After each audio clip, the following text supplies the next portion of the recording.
The birthday celebration. Ayan. Oh. Sarap. Ang dami kong gutom dito. Ito. Ano pa? Ano pa yung coming? Ano pa yung coming na recipe? Sopas. Dito kami oh. The birthday ni Rhea, babes. Dito kami sa bundok. Oh. Diba? Sa bundok kami. Sa bundok kami. Oh. Yan. Oh, diba? Yan. Oh, the motherhood. The motherhood. Ang sarap po. Wow, sarap. Pagluluto pa ng sopas. Yan. Ganito kami sa bundok. Diba?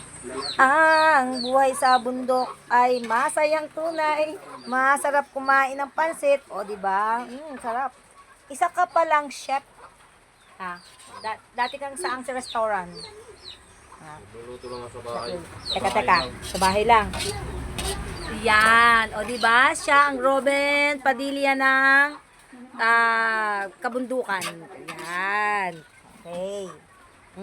Sarap. Wow. Sarap. Ang sarap. Tapos, eto kami. Yan. Malakas ang ulan dito sa bundok. Ganito po kami sa bundok. Malakas ang ulan. Ha? Sige lang. Oh, ito po yung aking nakababatang kapatid dito. Siya po si Gina. Ayan. Yan. Malakas po ang ulan dito sa bundok. Yan. Tapos buong lote namin nandun pa. Mga 20 minutes walk pa po. Ayan. Malakas po ang ulan dito sa bundok.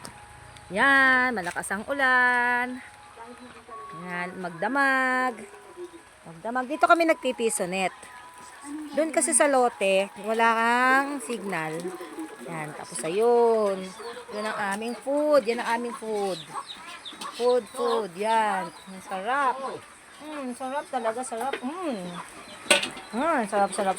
Sarap. Ang sarap. Kumain dito. Ayan. Oo. Ito kami magkapatid. Yan. O, diba? Ganito po kami sa bundok. Ang buhay sa bundok ay masayang tunay. Yan. Madilim ang kalangitan. May isa pang tindahan po dito. Yan, dito po. Meron na po dito sa kalsada, meron na pong kuryente. Yan. Ang aming pong lote ay dun pa. Sa bandaron. Yan. Dito po ang buhay sa bundok.